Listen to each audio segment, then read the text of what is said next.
In the year 1629, amidst the labyrinth of European courts, Maria Theresa of Spain was born. She entered the world with a destiny written in the stars, though it would take a lifetime for her to understand the full weight of the crown that hung above her head.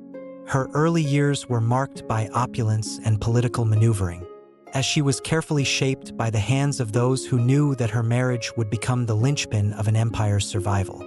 Her father, King Philip IV of Spain, ruled over a vast and crumbling empire, but his authority was often contested by the rising power of France. On the other side of the Pyrenees, the young and ambitious Charles II of France, known more for his name than for any significant power of his own, was yet another figurehead in a royal lineage struggling to maintain its grip on the throne. The court of France, embroiled in intrigue and heavy with the scent of political alliances, was not one where love blossomed freely, but rather where marriages were woven from the delicate threads of necessity. Charles II's reign was brief, and as history would show, full of struggles for influence. Maria Theresa's marriage to Charles II, arranged when she was still a young girl, was not one born of affection but of the sharp calculus of diplomacy. In this marriage, political calculations triumphed over the romantic dreams of a girl who had been raised to serve the grand design of European monarchy.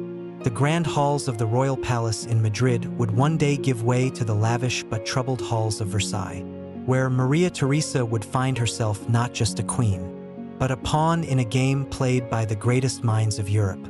As their marriage ceremony loomed in 1660, Maria Theresa's heart raced with a mix of fear and anticipation. She knew her role was clear: to bear children, to secure the line of succession, and to support her husband in the game of European politics. Yet, beneath her composed exterior, a woman longed for more than just to play her part in the world's grand stage. What would it mean for a woman of her stature to find her own voice in a world that seemed to belong only to men? Her journey with Charles would be a long and complicated one, filled with sorrow, betrayal, moments of power, and the relentless pull of duty. Together, they would stand as the figureheads of two of the most powerful nations in Europe. But would their union be one of love or politics? Could a marriage forged for the sake of dynastic strength ever blossom into something truly meaningful? Only time would reveal the answers.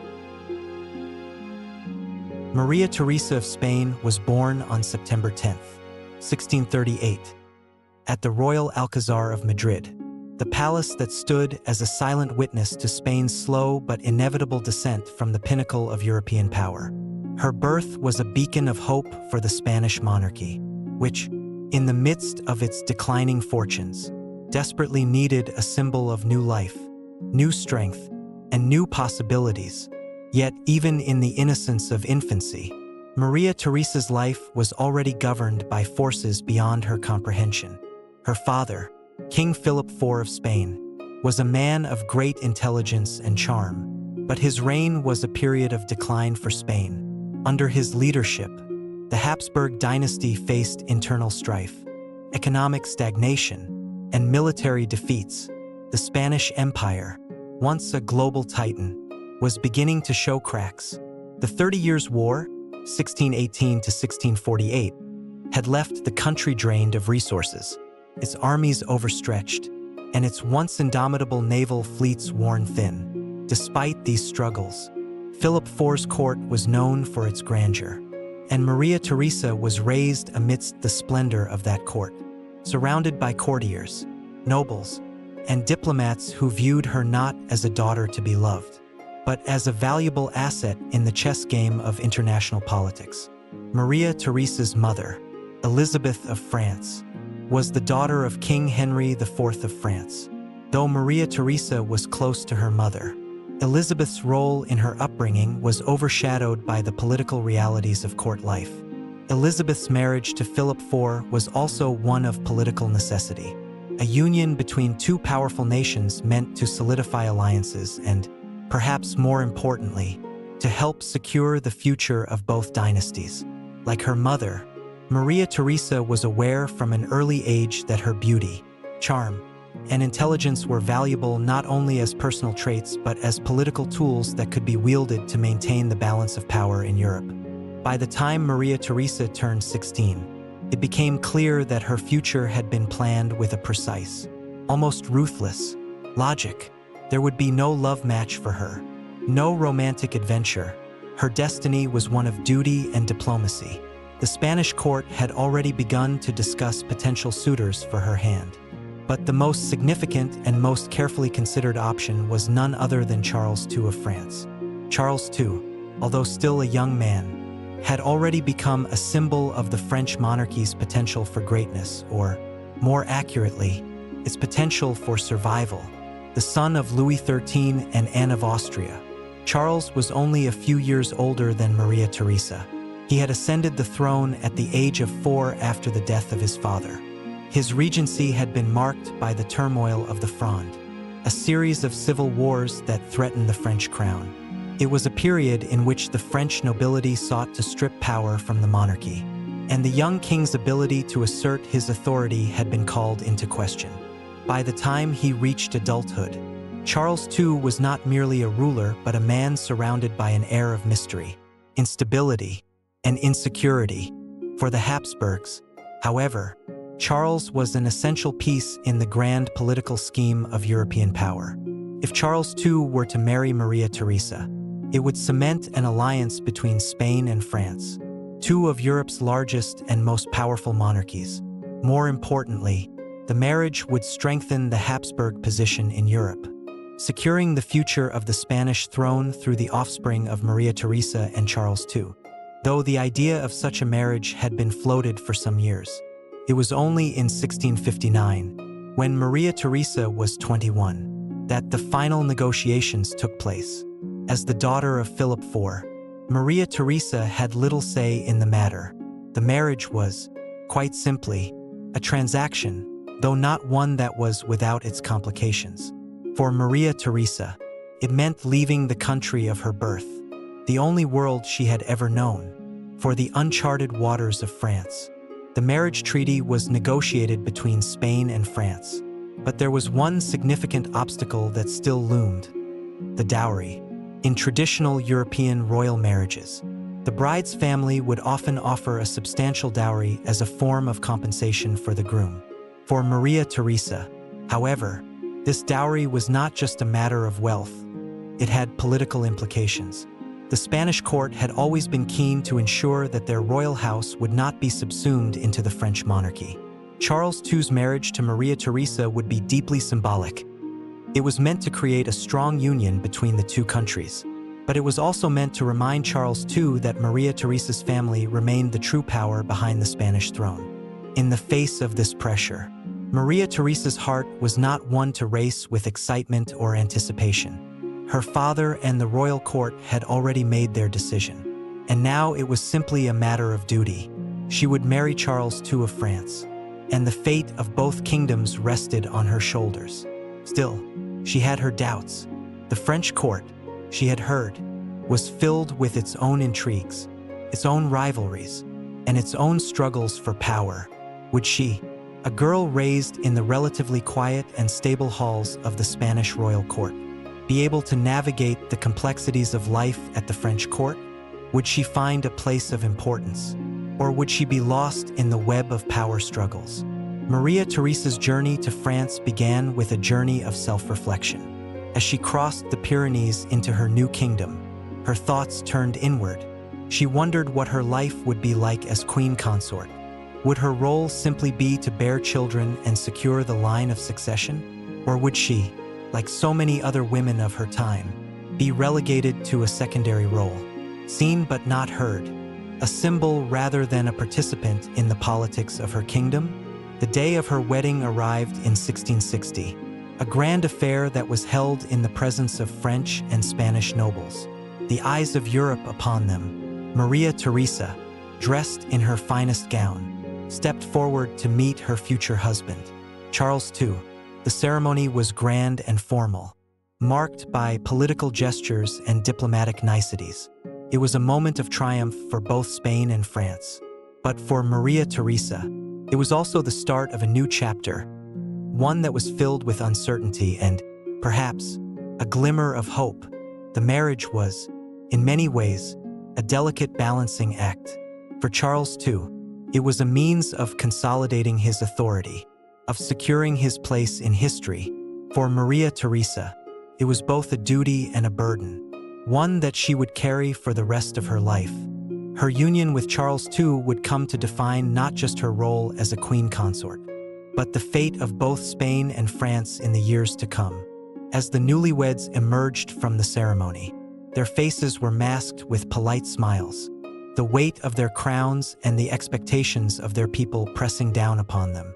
They were not just a king and queen, they were the future of two mighty empires, and they would be tested by the complex, and often cruel, forces of histo. The journey from Madrid to Paris was long, and for Maria Theresa, it was a journey not only through physical space but through the entire landscape of her life.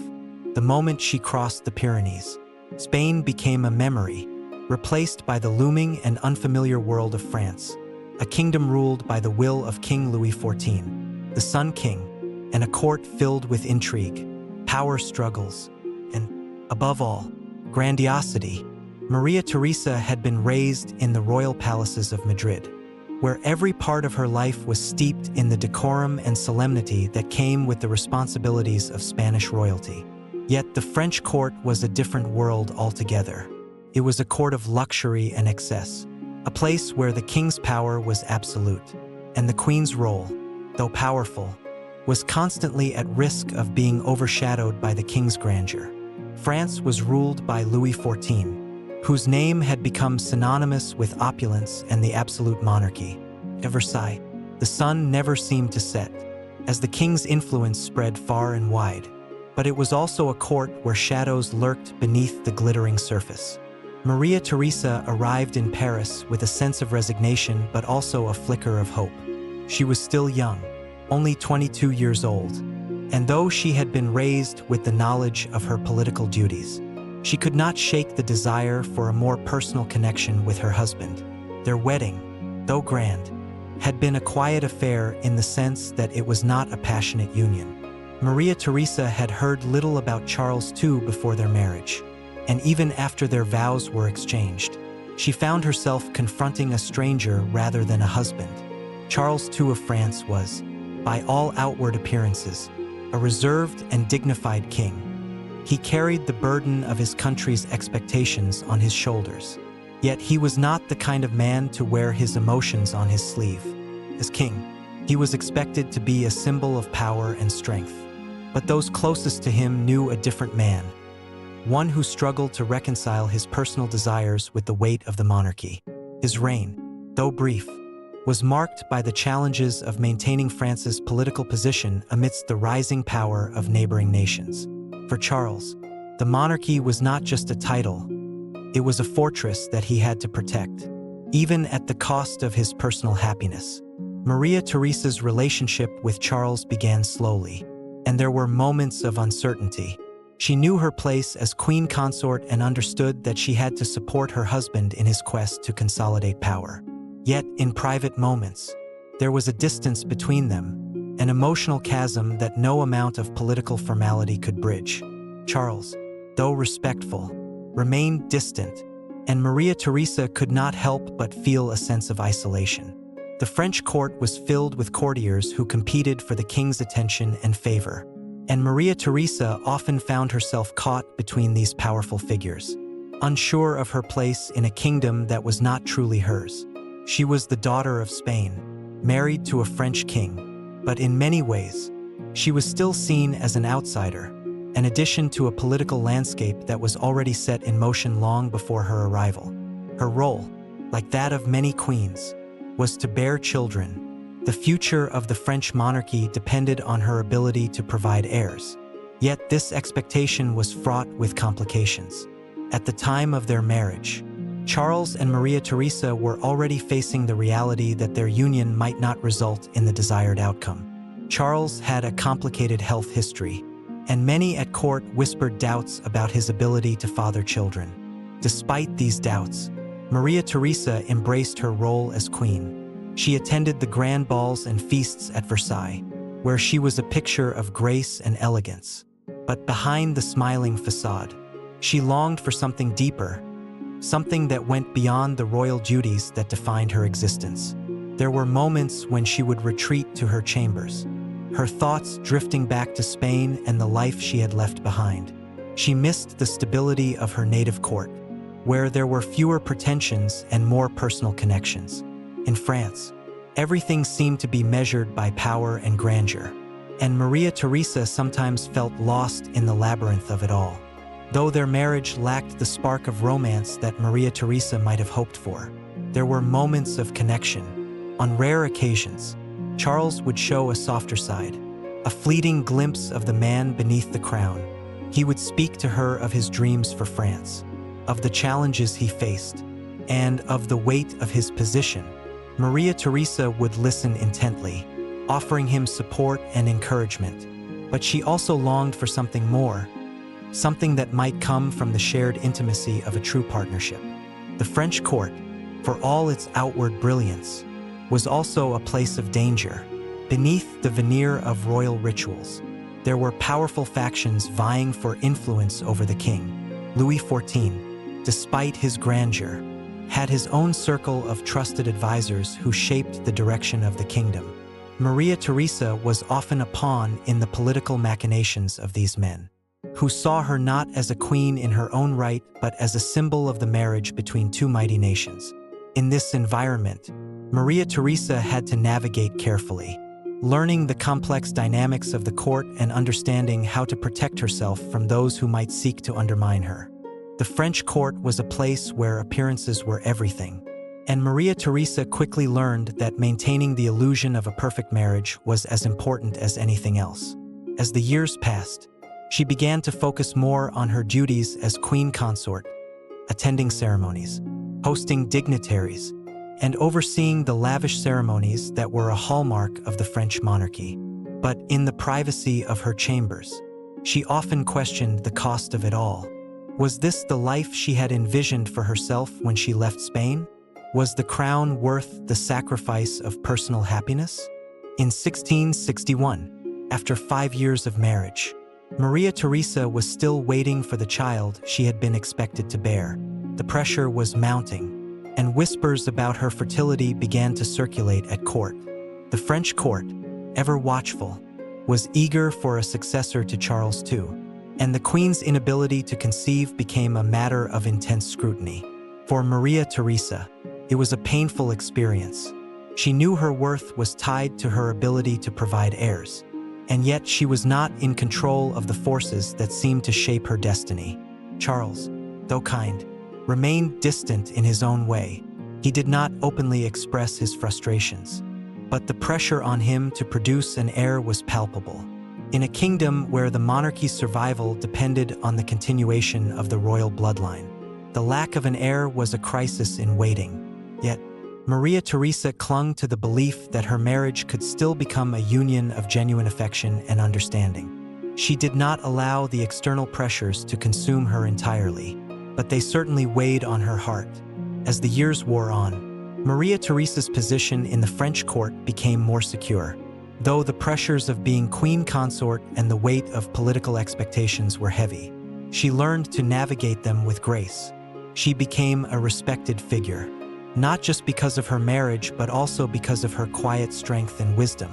Her relationship with Charles II remained complex, but over time, they found a deeper connection, one that was based not just on political obligation, but also on mutual respect and affection. As the years passed, Maria Theresa's role in the French court evolved. No longer just a pawn in the grand political machinations between Spain and France, she had come into her own as a queen. But with this growth came the weight of responsibility, not just to her husband Charles II, but to the entire nation of France. The French court at Versailles was a delicate and treacherous place, where even the smallest misstep could send ripples through the entire monarchy. Maria Theresa had learned this lesson quickly, but with time, she gained a deeper understanding of her position. Charles II, despite the distance between them early in their marriage, had become a figure she could rely on more and more. Their relationship, though not a passionate love affair, had matured into something resembling partnership. They had shared many quiet conversations about the future of France, their legacy, and their hopes for their dynasty. In these moments, Maria Theresa saw a side of Charles that not many others did: an anxious, weary man who felt the weight of his father's legacy and the expectations of the French court upon his shoulders. The birth of their first child, a son, in 1664 was a moment of immense relief. The French court had been rife with rumors about the Queen's fertility, and when Maria Theresa's pregnancy was announced, many held their breath, for a monarch's legitimacy was often tied to the birth of an heir, and without one, the future of the French royal family could be in jeopardy. The birth of Louis Charles, though not an unqualified triumph, was a step toward securing the monarchy's survival. However, the joy of the birth was short-lived. While Maria Theresa's body had given France the heir it so desperately needed, her health had begun to deteriorate. The demands of pregnancy and childbirth were grueling, and she found herself weakened by each subsequent delivery. The French court, ever attuned to the concerns of the monarchy, began to murmur about her health, though she tried to maintain a strong front. Those closest to her noticed the toll it was taking on her. But it was not just the physical toll that weighed on Maria Theresa. Her role as queen consort was increasingly complicated by the political realities of her position. As the wife of the king, she was often expected to be a figurehead, a symbol of French-Spanish relations, and a protector of the crown's legitimacy. Yet, with the rise of Louis XIV, her position as queen had become even more ceremonial. The king, whose power was nearly absolute, surrounded himself with advisors and courtiers who held greater sway over France's future than his wife. Louis XIV, the Sun King, had long been the dominant force in French politics. But Charles II was a ruler who struggled to assert his authority. He lacked the charisma and presence that had made his father so revered, and his reluctance to intervene in matters of state left him vulnerable. It was no secret that Maria Theresa was often left to handle matters of state on her own. While she did not have the power to make decisions on her own, her influence over Charles and the ability to navigate the intricacies of court politics were vital to the stability of the monarchy. Despite these pressures, Maria Theresa found strength in her growing family. She gave birth to several more children, including daughters and another son. Her role as a mother brought her joy and solace, but it also marked her increasingly confined position in the court. She began to see herself not just as a wife but as a mother figure for the French people. Her maternal identity was closely tied to the kingdom itself, and she came to embody the hopes of the monarchy's future. Still, the personal costs of being queen were immense. The constant demands of the French court, the expectations of motherhood, and the pressures of maintaining her position weighed heavily on Maria Theresa. Charles II, though a kind husband, was not particularly helpful in alleviating these burdens. He seemed lost in the intricacies of court politics. His inability to stand up to the growing power of Louis XIV and his advisors only adding to Maria Theresa's frustration. She had once thought of their marriage as a partnership, but she was increasingly realizing that her role in it was that of a support structure for a king who could not seem to find his footing. The French court had become a labyrinth of intrigue, betrayal, and loyalty. The king's most trusted ministers, figures like Colbert and Mazarin, were slowly consolidating power, diminishing the influence of the monarchy's traditional figures. Maria Theresa found herself in a delicate position, trying to navigate her own role while balancing the interests of the court's most powerful men. They saw her not as a queen in her own right, but as a tool for diplomacy, someone whose primary purpose was to maintain the fragile ties between Spain and France. Yet, despite her political impotence, Maria Theresa's presence at court was undeniable.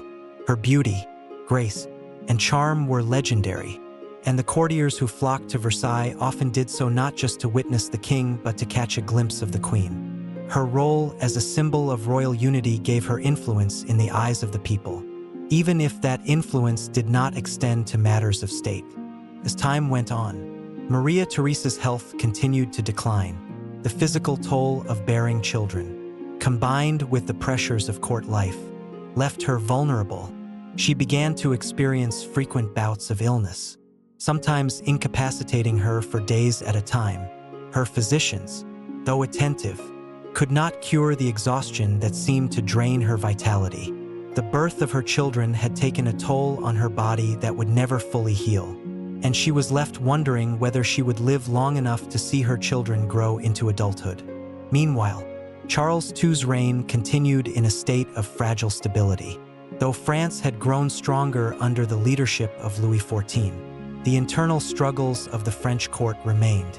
There were factions that wanted to weaken the monarchy, and others that sought to strengthen it. In this tense environment, Maria Theresa often found herself caught between the political ambitions of others and her own role as queen. The delicate balance between personal desire and political necessity was a constant source of stress for her. Her relationship with Charles was strained at times, particularly as he grew more distant. He had become increasingly preoccupied with the politics of the court, and though he remained devoted to her in his own way, he was not the partner Maria Theresa had hoped for when she first arrived in France. The marriage, though not unkind, was one of convenience rather than passion. In the midst of this, Maria Theresa found herself turning inward, seeking solace in her children and in her faith. Her religion was a constant source of strength, a reminder that her purpose extended beyond the confines of the royal court. She began to channel her efforts into charitable works, becoming involved in the support of religious institutions and the welfare of the poor. These acts of kindness brought her comfort, but they also began to mark her as something of an anomaly in the world of Versailles. While the courtiers around her were consumed with power struggles and self-interest, Maria Theresa sought meaning in the service of others. The queen had long since come to terms with the fact that her marriage was not a passionate love affair, but she also knew that her role as queen consort was not defined by personal desires. She was the mother of the future of France, the symbol of stability in a tumultuous world, and for that, she would endure. As Maria Theresa's health continued to deteriorate in the later years of her life, her role in the French court shifted. Her once vibrant presence had grown quieter, more introspective, and yet, despite her physical frailty, she became more astute in understanding the politics that pulsed through Versailles. Her diminished health was no longer just a personal concern, but a matter of state. How long could France afford a queen who could no longer meet the demands of her station? For Maria Theresa, the battle was no longer just one against illness, but also against the creeping sense of obsolescence that slowly seeped into the walls of the palace. The French court, though outwardly magnificent, was an arena of constant political maneuvering. Among the courtiers who once fawned over Maria Theresa, only a select few remained loyal, the rest ambitious, opportunistic, and quick to shift allegiances were constantly trying to gain favor with Louis XIV, whose rule was becoming more absolute with each passing year. Yet, Maria Theresa had carved out a unique position for herself, one that was as much a reflection of her internal resilience as it was a result of her position as the queen consort. Her influence might have waned in formal politics, but her reputation as a stabilizing force for the monarchy was well known. Charles II, her husband, seemed increasingly distant in the years leading up to the late 1670s. As he grew older and more reflective of the weight of his crown, he spent more time in the company of advisors and ministers who wielded greater power in the kingdom than he did. His incapacity to assert himself in the political landscape of France frustrated Maria Theresa, who had once believed in their shared commitment to the kingdom. She had been the steady, calm presence at his side during their years of marriage. Yet now it seemed he was more content with maintaining his role as a figurehead, relying on others to make decisions for the good of the realm. Maria Theresa's frustration was compounded by the challenges of motherhood. Though she loved her children deeply, the demands of raising them had taken a toll on her body. Another son had been born to her in 1671, but the delivery had been difficult, leaving her even more fragile than before. The ever-growing number of children, each one a symbol of the future of the French monarchy, brought her no comfort when the physical pain and exhaustion began to overwhelm her. The court was constantly abuzz with the excitement of royal heirs and the political ramifications of their birth. But Maria Theresa began to see them as one more chain binding her to the expectations of her position. As much as the royal birth of sons and daughters was a cause for celebration, it was also a reminder of the heavy expectations placed on her. The court, particularly the ministers, often scrutinized the births, eager to see the queen deliver strong, healthy heirs who could secure the French monarchy. Yet, with each birth, Maria Theresa became more aware of the fragile nature of her own existence. The toll of childbirth, the constant pressure to maintain a perfect royal image, and the ever-watchful eyes of those who hoped for failure had begun to weigh heavily on her. The French nobility's demands on Maria Theresa had become more pressing.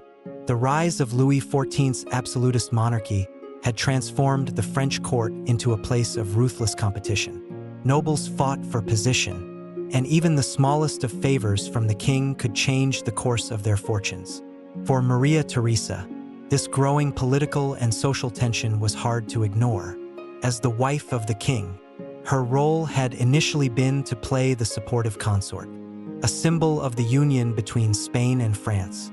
But as the years went on, she found herself increasingly sidelined. Her thoughts, once focused on how to improve the lives of the French people, were now consumed by the endless intrigues of the court. She began to spend more time in her private chambers, far from the prying eyes of the courtiers who watched her every move. It was during these moments of solitude that Maria Theresa found solace in her letters. She wrote long missives to her family in Spain, describing the ever-changing state of French politics and the challenges she faced. She wrote about her children, her health, and the loneliness that had crept into her life. Her letters were often filled with humor and affection, but there was an underlying sense of sadness that ran through them, an acknowledgement that, despite her royal status, she was a woman who had little control over her own life.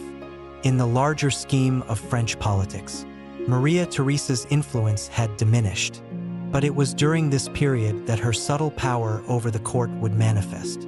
Her ability to read the shifting alliances at court allowed her to play a role that was often invisible but nonetheless crucial.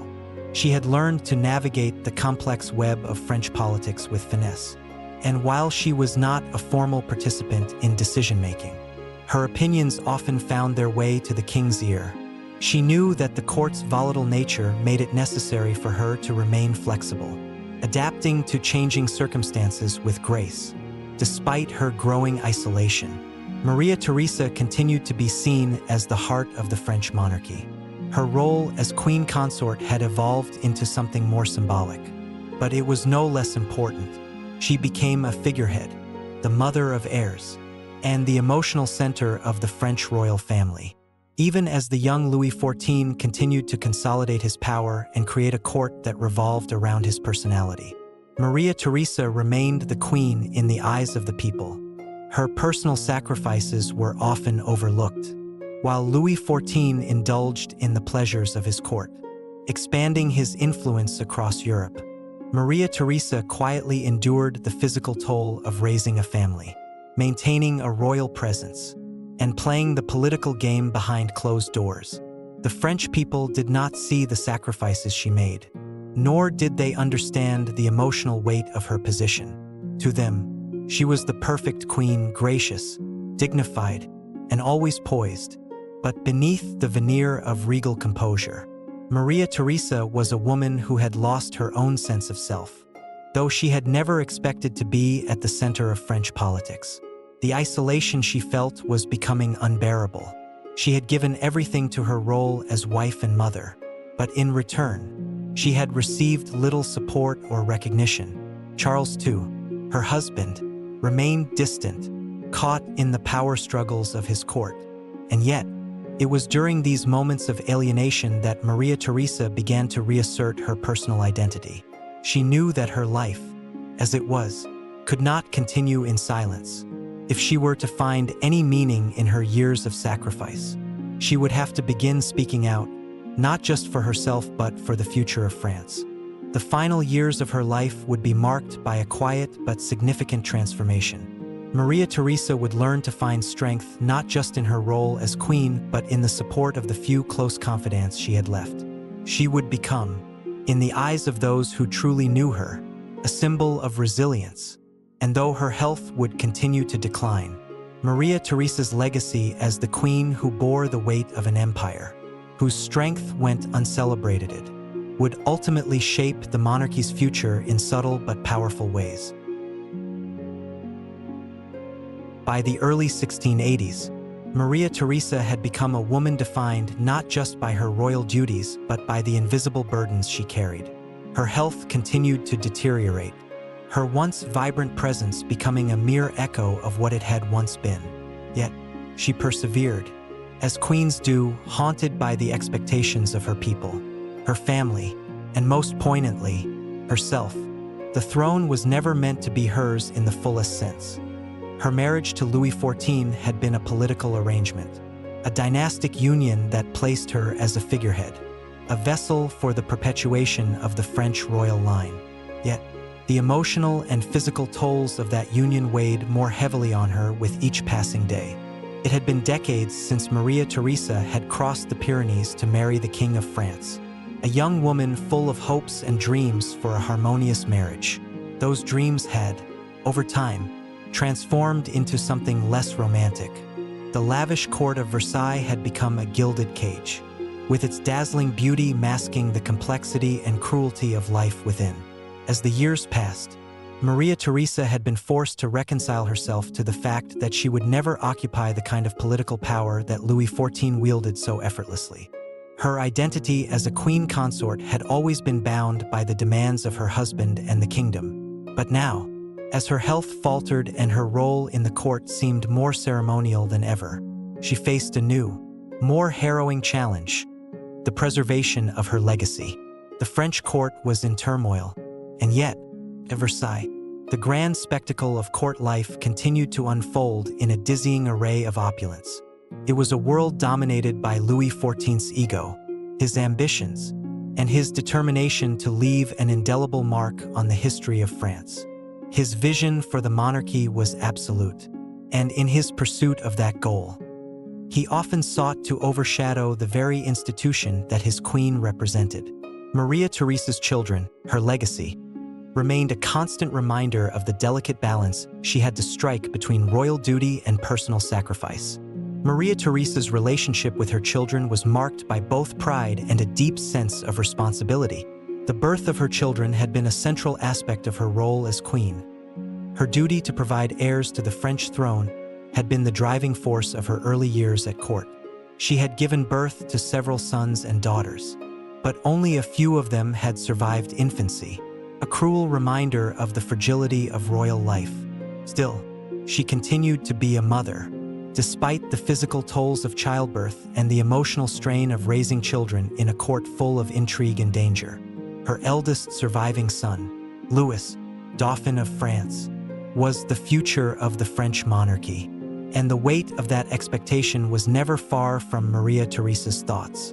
He was a young man, still in his formative years, and Maria Theresa, as his mother, had to guide him through the intricate world of royal duty.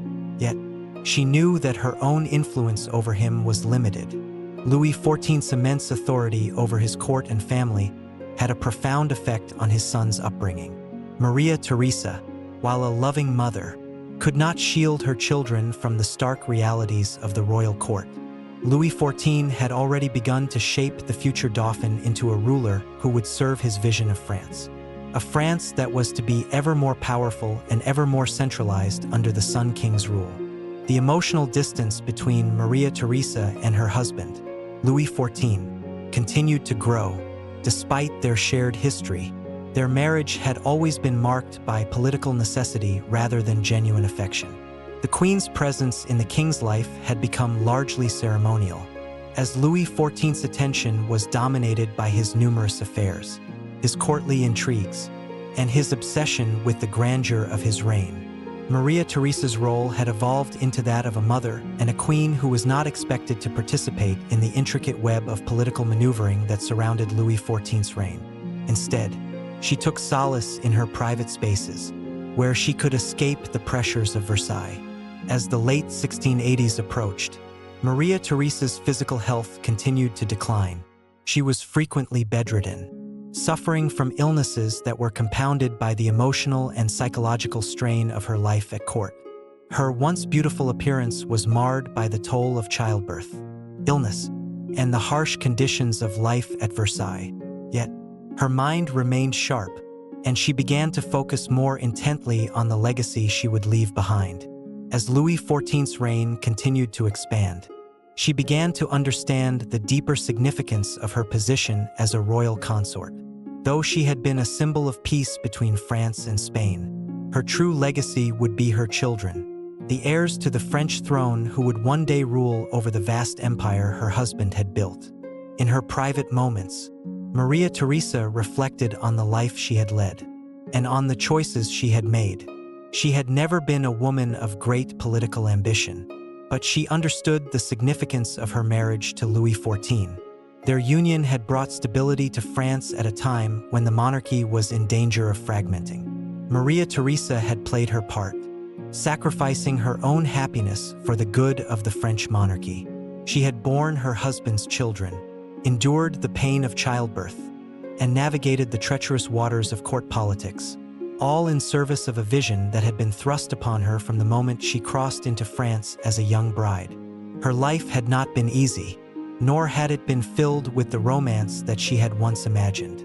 It was a life defined by duty, sacrifice, and the weight of expectation. Yet, in the quiet moments of her final years, Maria Theresa came to terms with the fact that her legacy would be one of stability. She had helped to secure the future of the French monarchy. Even if she had not been the one to shape it, her children, especially her son, Louis, the Dauphin, would carry her legacy forward. And though she might never have had the political power of her husband, she had played a crucial role in the stability of France. As Maria Theresa's health continued to decline, she found herself increasingly isolated from the court she had once helped shape. Louis XIV, consumed by his ambitions and affairs, seemed to have little time for his wife. Their relationship had long since become a formality, a political alliance that had outlived its initial purpose. The French court, with its intrigue and backstabbing, had become a place where Maria Theresa no longer felt at home. The lavish palaces and the endless cycle of courtly rituals seemed meaningless in the face of her mortality. It was during this period of isolation that Maria Theresa began to find peace in the simpler moments of her life. She took solace in her family, in the quiet companionship of her children, and in the knowledge that she had done her duty. She had been a queen in every sense of the word, even if the world had never truly recognized the extent of her sacrifices. Her legacy, built on the foundation of her marriage to Louis XIV, would endure long after her death. In the end, Maria Theresa's story is one of quiet strength, perseverance, and sacrifice, though she may not have had the power to shape the destiny of France in the way her husband did. Her influence was undeniable. As she neared the end of her life, she could take comfort in knowing that she had played her part in the great drama of French history. Her children, the heirs to the throne, would carry on the legacy of the French monarchy. And though she had been overshadowed by her husband's brilliance, Maria Theresa's role as queen would never be forgotten. As the 1690s unfolded, Maria Theresa of Spain found herself caught between the inexorable march of time and her enduring sense of duty to both her family and the French crown. The court of Versailles, which had once been a place of grandeur and celebration, now felt like a distant echo, a world in which she was a mere spectator. Though the opulent surroundings and the constant spectacle of royal life continued unabated, Maria Theresa no longer held the same sway over her husband's decisions or the court's politics. Her presence, once central to the French monarchy, had become more symbolic than influential. Maria Theresa's health, already frail, began to deteriorate more rapidly in these final years. Chronic illnesses, which had plagued her for much of her life, worsened with age. A combination of fatigue, frequent bouts of fever, and the toll of years spent in the unforgiving climate of the French court left her in a perpetual state of vulnerability. Her once immense energy had dwindled to a mere shadow of its former self. The vigor with which she had approached her royal duties, particularly her motherhood, now seemed distant, fading as the years pressed on. Louis XIV, who had once been her husband, but for many years had remained more a ruler than a partner, continued to carry out his own grand designs for France.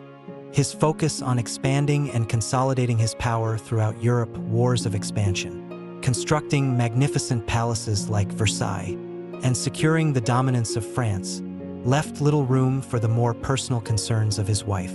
Although Maria Theresa had always been dutiful, obedient, and loyal, she was now facing the heartbreaking reality that she had never truly been more than a pawn in the larger game of European politics. She had married him for the kingdom, had borne him sons and daughters for the future of France. But she was not the love of his life.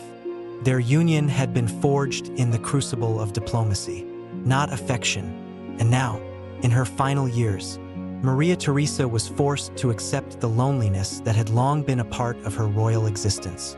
Despite this, Maria Theresa's devotion to her children remained steadfast.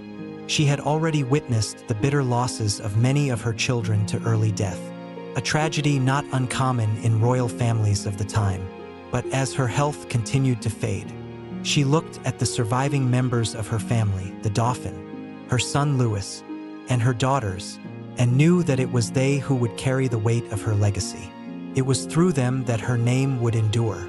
For better or for worse, the Dauphin, now a young man, was beginning to emerge as the crown prince of France.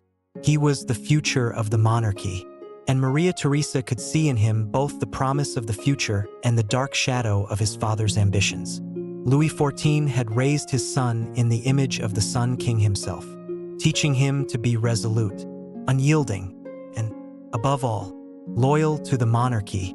But Maria Theresa, in her quieter moments, often wondered whether her son would ever truly understand the complexities of ruling. She had lived a life of immense sacrifice, shaped by the whims of a political marriage, and she feared that the same might happen to her son, trapped by the same pressures and the same expectations that had defined her own life. Though her personal influence on the Dauphin had always been somewhat limited by the shadow of Louis XIV, Maria Theresa hoped that, in his heart, he would be a ruler of wisdom, compassion, and stability.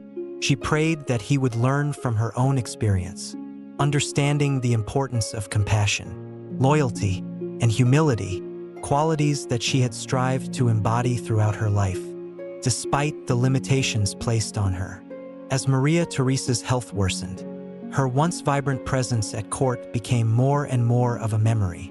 The bustling halls of Versailles, once filled with the vibrant energy of courtly events and celebrations, now felt like a distant dream. The Sun King's magnificence seemed to outshine everything, leaving little space for those who had come before him. And in the cold, quiet chambers of her private apartments, Maria Theresa sat often alone with her thoughts, contemplating the life she had led. Yet, it was during these solitary moments that Maria Theresa began to reconcile herself with her legacy. She had played her part in the grand drama of French history. Her marriage to Louis XIV had secured the future of France. And though she had never been a queen of great political influence, she had been a queen nonetheless. She had borne children who would one day sit upon the throne of France, continuing the dynasty that had been set in motion long before her birth. The weight of this responsibility had always hung heavy on her shoulders, but she had fulfilled it with grace, dignity, and an unwavering sense of duty. In the final months of her life, Maria Theresa reflected on her early years as the young Infanta of Spain. She remembered the long journey across the Pyrenees, the anxiety that had gripped her heart as she prepared to meet the man she would marry, She thought of the great promise she had once seen in her marriage, a marriage that had, over time, been overshadowed by the grandeur of Louis XIV's ambitions. It had not been the love story she had hoped for, but it had been a story of sacrifice, a story of a woman who had given everything for the good of her country and her children. Her final illness came slowly, with no great fanfare.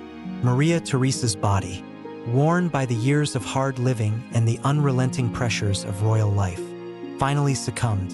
In the cold days of early summer in 1685, Maria Theresa passed away quietly in her chambers at Versailles, leaving behind a legacy that was both secure and fragile. Her death was a private affair, marked by mourning among her children and a somber silence throughout the French court. Louis XIV, despite the distance that had long existed between them, was deeply affected by her passing, though their relationship had been defined by political necessity. Louis XIV could not deny the role Maria Theresa had played in the success of his reign. She had been a steady presence at his side, a queen who had borne him children and secured the future of the French monarchy. Her death marked the end of an era, the end of a chapter in the great history of France. As news of Maria Theresa's death spread, the people of France mourned the passing of their queen, though her legacy was largely overshadowed by the towering figure of Louis XIV. Her name was remembered in passing, but her true role in the history of the French monarchy was only truly understood by those closest to her, the children she had raised and the heirs she had given France. Maria Theresa of Spain, queen consort of Louis XIV, was buried in the Basilica of Saint Denis, the royal necropolis of France. Her tomb, simple yet elegant, served as a testament to the woman who had endured so much for the crown, a woman who had played a pivotal role in the history of France, yet whose personal life had been defined by sacrifice rather than glory. In the end, Maria Theresa's legacy was not in the power she wielded, nor in the glory of her reign. It was in the children she had raised, the future kings and queens of France, and in the quiet sacrifice of a life lived in the service of others. Her story was one of duty, of motherhood, of quiet strength in the face of immense adversity. And though history would often forget the struggles of the woman behind the throne, Maria Theresa of Spain would forever remain a part of the fabric of France's royal story. The years following Maria Theresa's death in 1685 marked the end of an era for both Spain and France. Her passing, though a moment of deep personal sorrow for her family, was not met with the kind of public outpouring that accompanied the deaths of other monarchs. For many, she had simply been a backdrop to the towering figure of Louis XIV, a queen consort who had quietly fulfilled her royal duties and produced heirs for the crown. But those closest to her, her children, and those who understood the intricacies of court life, knew that her life had been one of immense sacrifice, a quiet, uncelebrated legacy of duty. After her death, France continued to flourish under the reign of Louis XIV, but there were subtle shifts that were felt throughout the kingdom. Her passing marked the conclusion of a critical chapter in the history of the Bourbon dynasty. Although Maria Theresa had never been the political force behind the throne, she had been the foundation upon which much of Louis XIV's power rested. Through her, France had secured alliances and peace in the early years of his reign. She had been the diplomatic instrument, the quiet stabilizer, whose personal sacrifices had been essential in the preservation of the monarchy. In the immediate aftermath of her death, the focus of the court shifted entirely to the young Louis, the Dauphin. Maria Theresa had always held hope that her son would carry forward her quiet, measured wisdom into his reign. Yet Louis, now King Louis XV of France, was a man shaped not by his mother's subtle influence but by the immense legacy of Louis XIV, his grandfather. In the years that followed, Louis XV's reign would mark a shift away from the immense centralization of power that Louis XIV had perfected, and the fragile threads of stability that Maria Theresa had woven began to unravel. Despite the rise of new power structures within the French court, Maria Theresa's legacy was not entirely erased. Her influence lingered in the way her children, particularly her daughters, shaped the future of European monarchies. Her daughters, who had married into other royal houses, carried her bloodline far beyond the borders of France. Maria Theresa's daughter, Maria Theresa of France, would become Empress of Austria as the wife of the Holy Roman Emperor Joseph I, establishing a new political dynasty that would change the course of European history.